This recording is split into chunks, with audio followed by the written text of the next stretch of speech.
Assalamualaikum warahmatullahi wabarakatuh. Kami dari kelompok 5 akan menjelaskan tentang karya ilmiah dan reproduksi karya ilmiah. Di sini saya akan menjelaskan tentang pengertian karya ilmiah.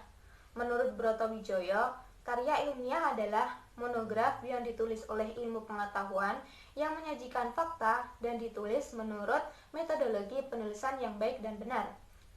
Menurut Jones, karya ilmiah adalah karangan ilmiah yang ditujukan untuk masyarakat tertentu ataupun profesional yang biasanya bersifat karya ilmiah tinggi.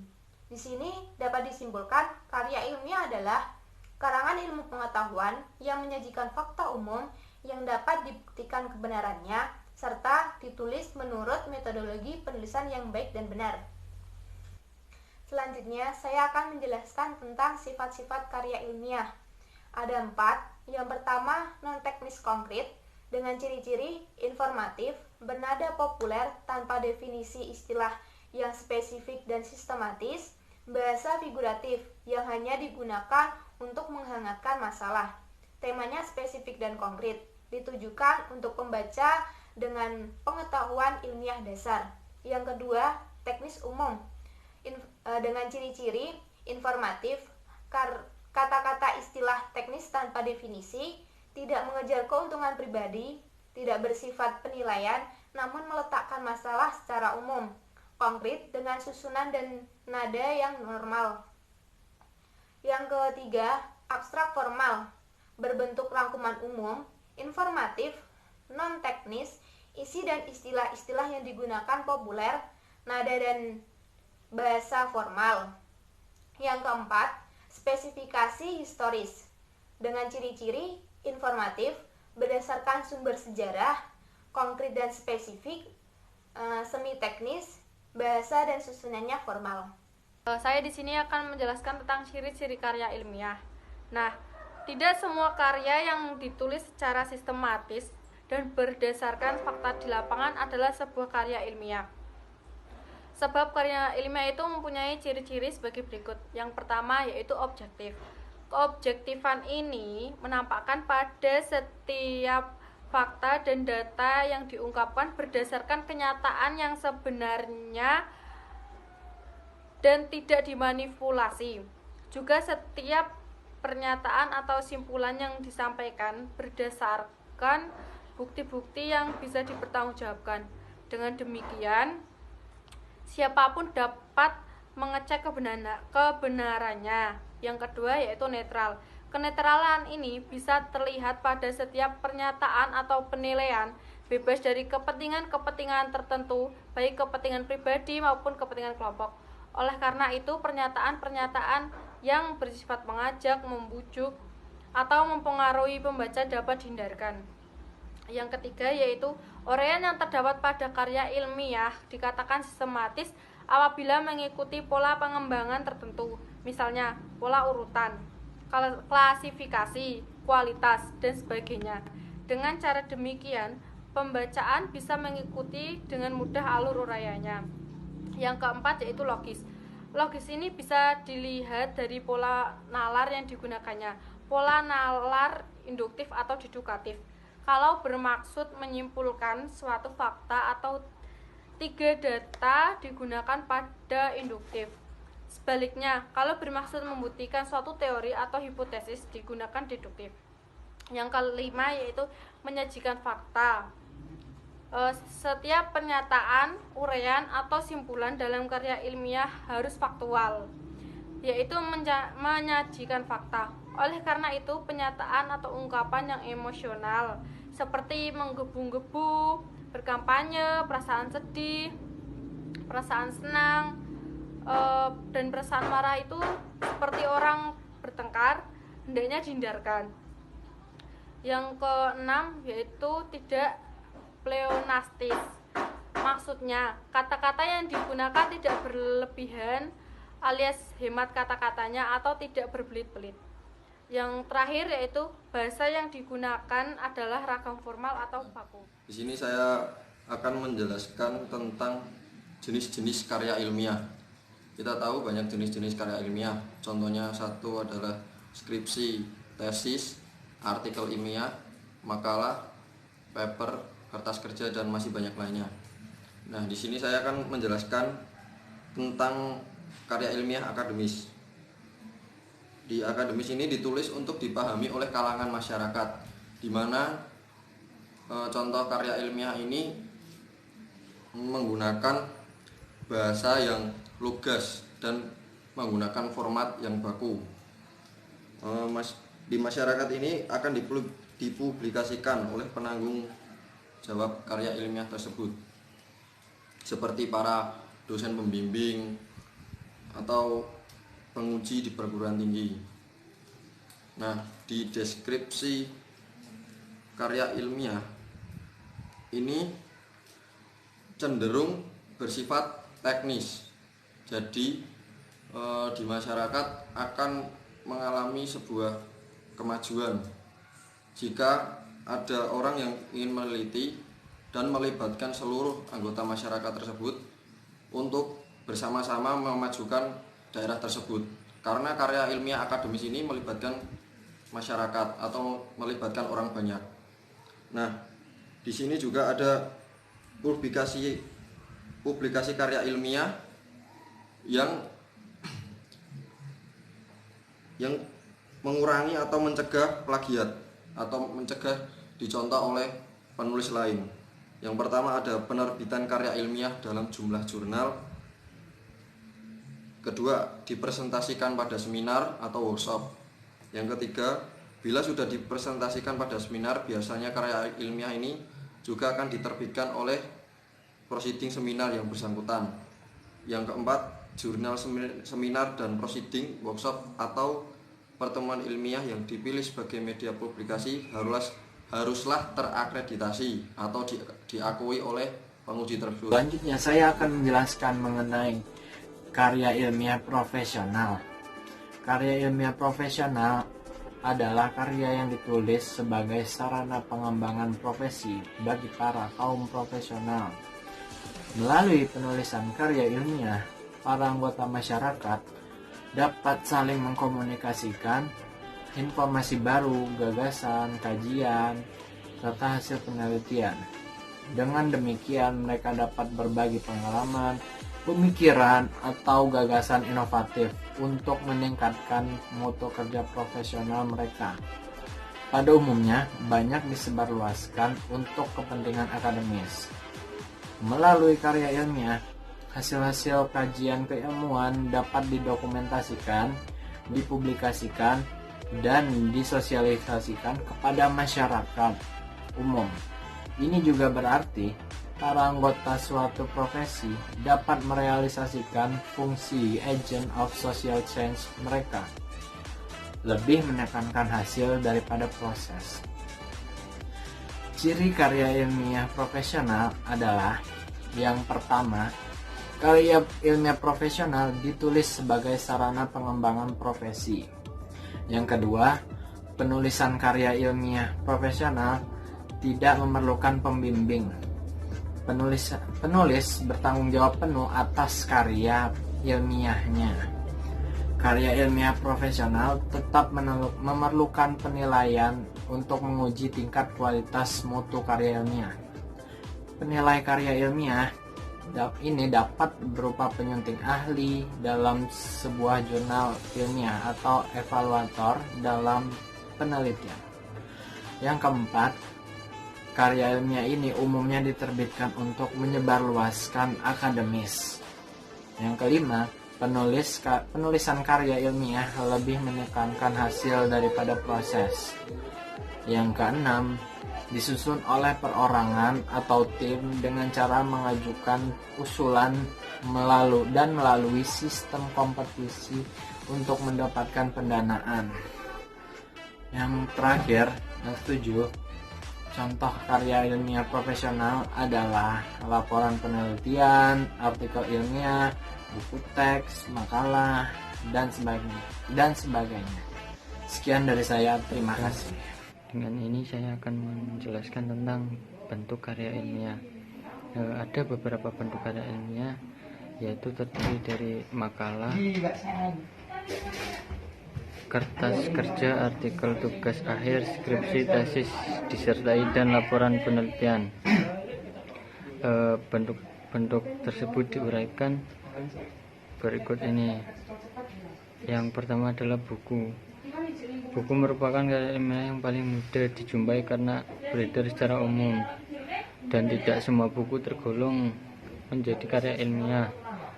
Buku yang tergolong karya ilmiah yaitu adalah yang berisi fakta umum yang ilmiah dan ditulis dengan sistem penulisan yang standar.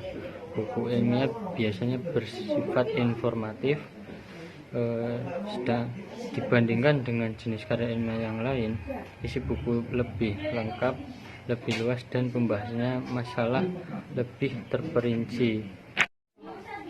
Yang kedua adalah makalah.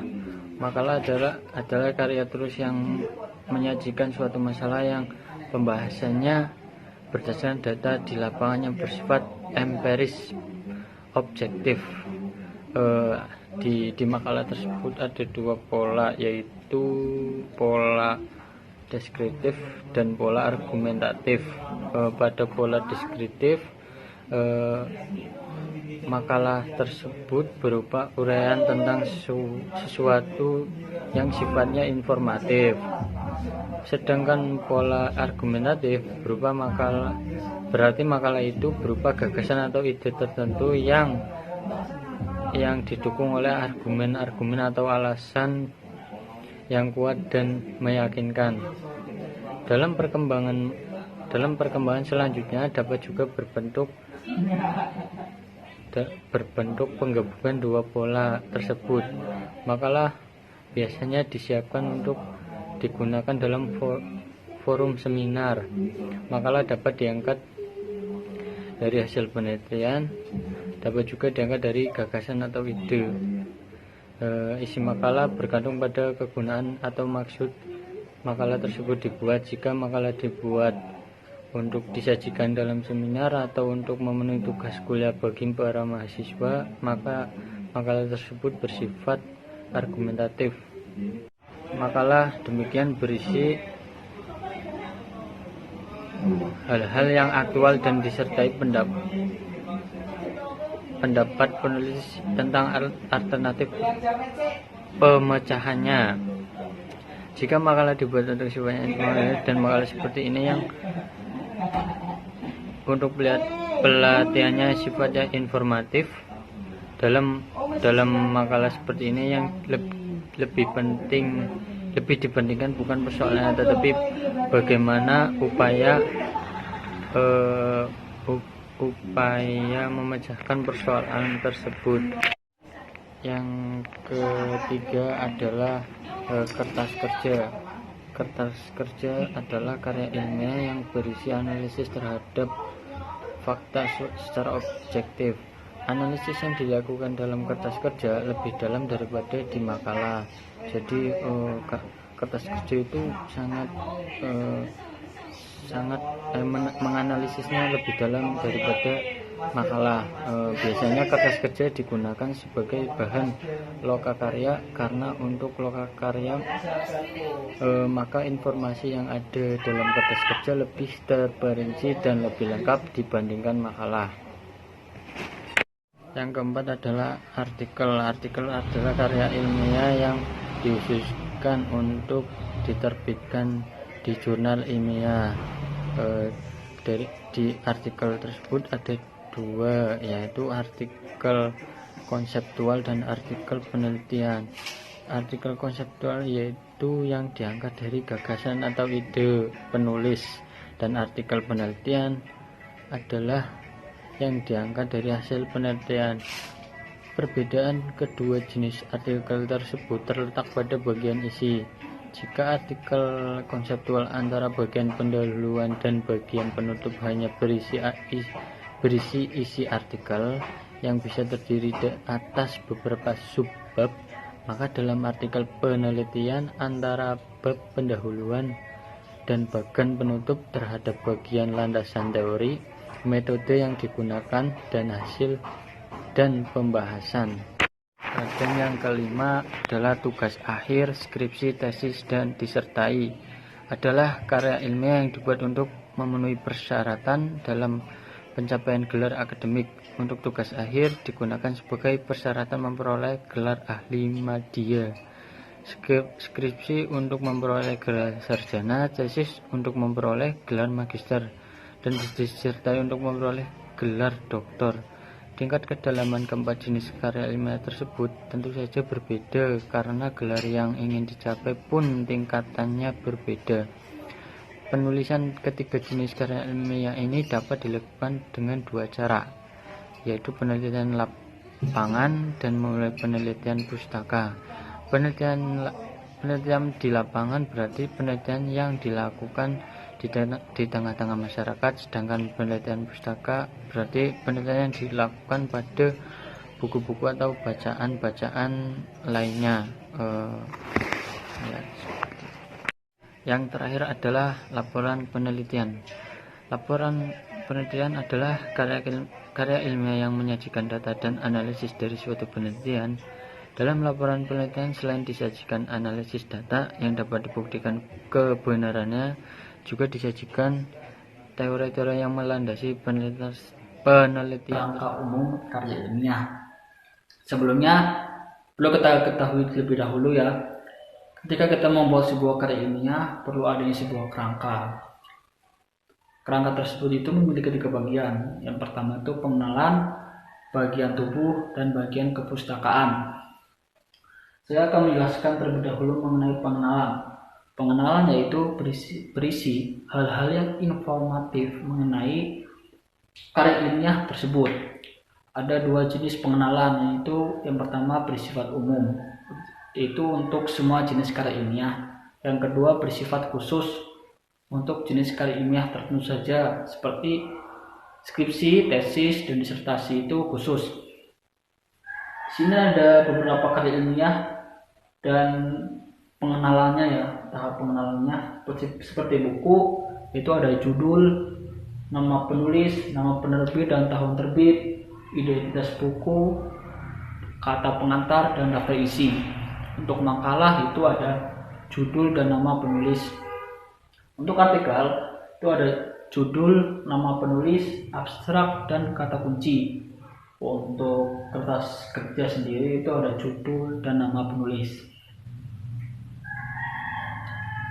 Dalam laporan penelitian, tahap pengenalan itu ada judul, nama penulis, nama lembaga, lembar pengesahan, abstrak, daftar tabel dan lampiran, kata pengantar, dan daftar isi. Untuk skripsi, tesis, dan disertasi sendiri itu terdapat judul, nama penulis, nama perguruan tinggi, halaman persetujuan, halaman persembahan, halaman pengesahan, dan halaman moto, serta abstrak, kata pengantar, dan daftar isi. Mungkin teman-teman sudah tahu tentang hal-hal tersebut, namun ada beberapa mungkin yang belum tahu mengenai abstrak ya. Abstrak ialah sebuah intisari ringkas mengenai isi karya tulis ilmiah. Biasanya abstrak itu terdapat paling atas seperti kesimpulan, namun beda dari kesimpulan. Abstrak itu intinya intisari ringkas mengenai karya ilmiah tersebut. Biasanya dalam abstrak itu terdapat pada skripsi, disertasi, dan tesis, kemudian artikel dan laporan, itu ada abstraknya. Terus yang selanjutnya itu bagian tubuh. Bagian tubuh itu adalah isi dari karya ilmiah yang sebenarnya. Bagian tubuh itu merupakan bagian yang paling penting dalam karya ilmiah karena di dalamnya itu merupakan isi pokok pembicaraan sebuah karya. Secara umum, bagian tubuh terbagi menjadi 3 bagian. Yang pertama pendahuluan, bagian isi, dan penutup. Untuk jenis karya ilmiah seperti buku, makalah, dan artikel itu setidaknya pada pengenalan itu harus ada rumusan masalah dan tujuan masalah. Untuk bagian isi berisi persoalan-persoalan inti atau materi pokok yang akan dibicarakan. Untuk semua jenis karya ilmiah itu dalam penutup itu harus ada kesimpulan dan saran. Yang selanjutnya, bagian perpustakaan termasuk pada bagian ini adalah daftar pustaka, lampiran-lampiran seperti indeks dan biografi pengarang. Ini adalah bagian terakhir dalam karya ilmiah itu, bagian kepustakaan. Ini adalah contoh rangka penulisan karya ilmiah. Yang pertama itu bab 1 pendahuluan. Bab 1 pendahuluan ialah bab pertama pada karya tulis ilmiah yang mengenalkan intro kepada pembaca apa masalah yang akan dibahas ataupun diteliti. Ini merupakan tahap perkenalan terhadap satu pendahuluan. Pada pendahuluan menyatakan barang apa yang menjadi pokok pembicaraan, tujuan, wawasan, dan rencana pengembangannya. Dalam pendahuluan terdapat 1 latar belakang masalah. Latar belakang masalah ialah masalah yang dipaparkan secara ringkas teori, hasil penelitian, diskusi, maupun pengalaman-pengalaman pribadi seorang penulis tersebut yang terkait erat mengenai dengan pokok masalah yang akan diteliti. Itu latar belakang masalah. Yang kedua itu rumusan masalah. Rumusan masalah ialah merupakan upaya yang menyatakan secara tersurat pertanyaan-pertanyaan yang hendak dicari jawabannya. Pertanyaan-pertanyaan pada rumusan masalah itu bersifat lengkap dan rinci mengenai ruang lingkup masalah yang akan diteliti. Yang selanjutnya itu hipotesis. Hipotesis ialah merupakan jawaban sementara dari rumusan masalah, namun masih memerlukan pembuktian berdasarkan data yang telah dianalisis. Dalam hipotesis ini itu membantu mengarahkan pada proses selanjutnya. Yang keempat, tujuan penulisan. Tujuan penulisan ialah merupakan sasaran yang ingin dicapai dalam penelitian. Isi dan rumusan tujuan penelitian mengacu pada isi dan rumusan masalah penelitian. Gini maksudnya. Jadi antara rumusan masalah dan tujuan itu memiliki berkaitan erat dan saling mengacu. Contohnya seperti ini. Ketika rumusan masalahnya, apa pengertian dari karya ilmiah? Pada tujuan penulisannya yaitu mengetahui apa pengertian dari karya ilmiah. Jadi keduanya itu antara isi dan rumusan tujuan penelitian itu mengacu pada isi dan rumusan masalah penelitian. Selanjutnya, metode penulisan. Metode penulisan berangkat dari suatu permasalahan yang perlu dicari jawabannya. Dalam proses berpikir ilmiah ini tidak berangkat dari sebuah asumsi atau kesimpulan ataupun berasal dari data atau fakta khusus. Dalam proses berpikir ilmiah itu berdasarkan masalah yang nyata.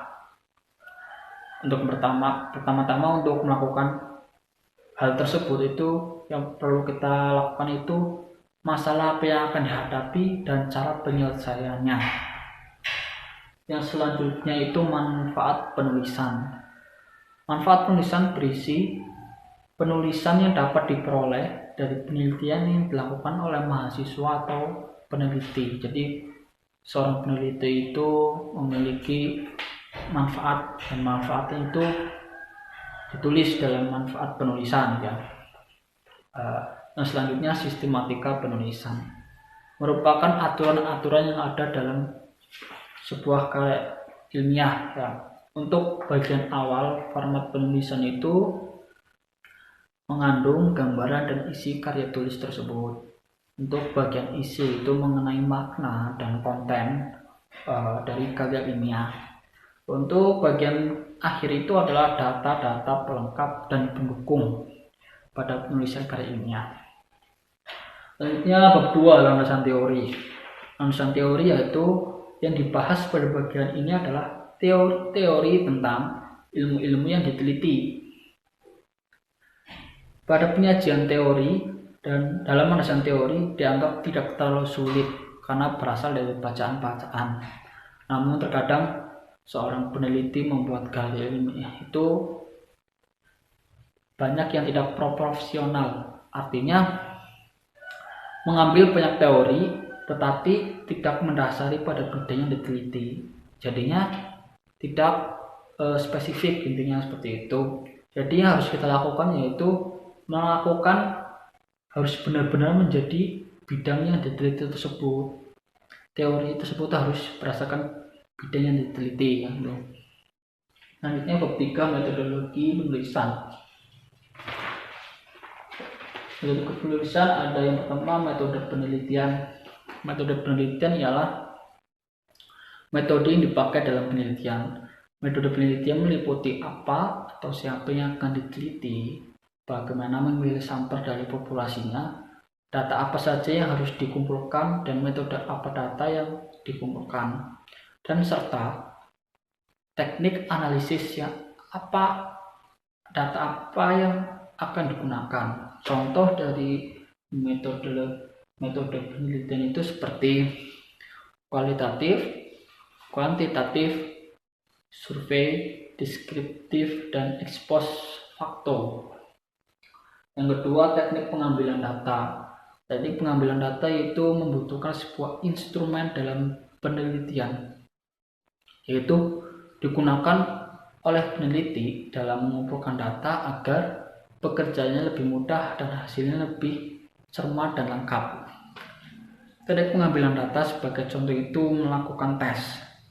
Ketika saya skripsi, mungkin saya akan sebagai contoh mengambil tentang ketahanan tubuh mahasiswa UNES, dan tes yang saya lakukan yaitu melakukan VO2 max, itu latihan volume pada paru-paru.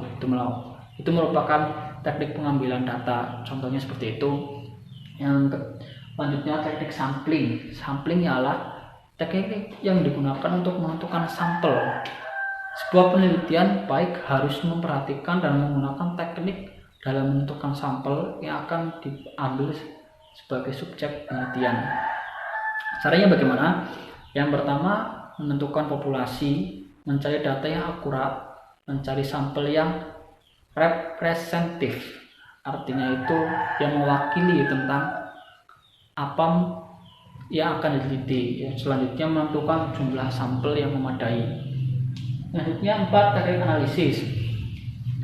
Teknik analisis yaitu bertujuan mengolah data menjadi informasi sehingga karakteristik dan sifat tersebut dapat dengan mudah dan dipahami dan menjawab masalah-masalah yang diteliti. Contoh teknik dari analisis tersebut seperti observasi, wawancara, dan pengambilan sampel. Yang keempat itu 4, pembahasan. Pembahasan ialah pokok pembicaraan penulisan. Ini merupakan benar-benar pokok dari karya tulis. Bagian pembahasan merupakan hasil analisis penelitian dari data-data yang diperoleh dan dibahas secara terperinci dan sistematis. Jadi gitu. Isi dari pembahasan tidak boleh menyimpang dan harus dilandasi oleh teori-teori yang sudah dikutip. Dan selanjutnya bab 5, penutup, yaitu kesimpulan dan saran. Kesimpulan ialah harus menjawab rumusan masalah dan tujuan penulisan. Itu kesimpulan. Pada bagian ini menjelaskan simpulan yang telah diperoleh dari penelitian yang dilakukan dan merupakan gambaran umum secara analisis dan relevansi dengan hipotesis yang dikemukakan. Jadi seperti itu, kesimpulannya itu merupakan gambaran secara umum, analisa, dan referensi dari hipotesis. Saran itu berisi tentang seorang penulis kepada pihak-pihak yang terkait dengan tema penelitian, dan pada saran itu harus menjawab dari kesimpulan yang telah dikemukakan. Selanjutnya bab 6, daftar pustaka. Daftar pustaka ialah tulisan yang tersusun di akhir sebuah karya ilmiah yang berisi nama penulis, judul tulisan, penerbit, identitas penerbit, dan tahun penerbit sebagai sumber atau rujukan seorang penulis. Jadi daftar pustaka itu merupakan bagian terakhir dalam sebuah karya ilmiah. Menjelaskan tentang reproduksi karya ilmiah yang dibagi menjadi 3 bagian. Yang pertama ringkasan, yang kedua ikhtisar, dan yang ketiga sinopsis. Yang pertama, ringkasan adalah penyajian karangan atau peristiwa yang panjang dalam bentuk yang singkat dan efektif, seperti ringkasan sebuah buku, bab, ataupun artikel.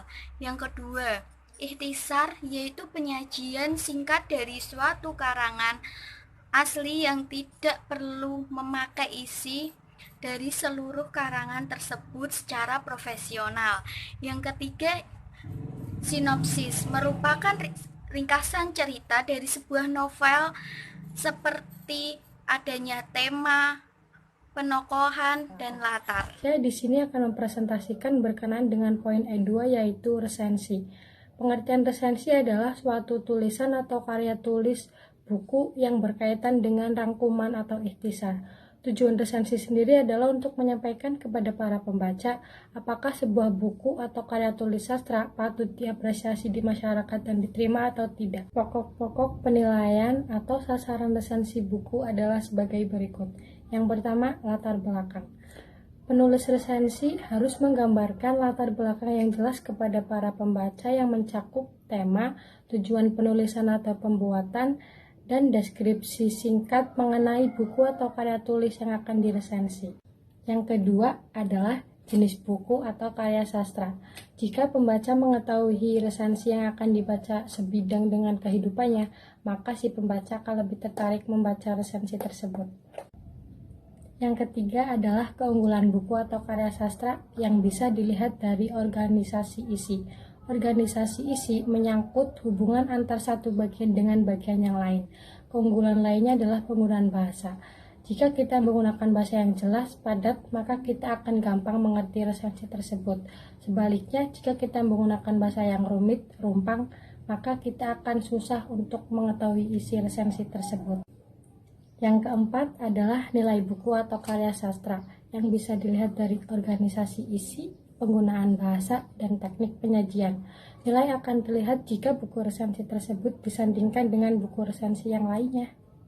Yang terakhir atau yang kelima adalah tinjauan pustaka. Penelitian atau tinjauan pustaka sebelumnya bisa menjadi landasan atau titik tumpu untuk menentukan topik dan permasalahan pada buku resensi tersebut. Saya akan melanjutkan presentasi yang telah dilakukan oleh teman-teman saya. Saya akan menjelaskan tentang kajian teori dan kerangka berpikir. Yang pertama, kajian teori. Kajian teori sering disamakan dengan landasan teoritis. Kedua hal tersebut pada hakikatnya merupakan perbedaan istilah, namun memiliki kesamaan fungsi.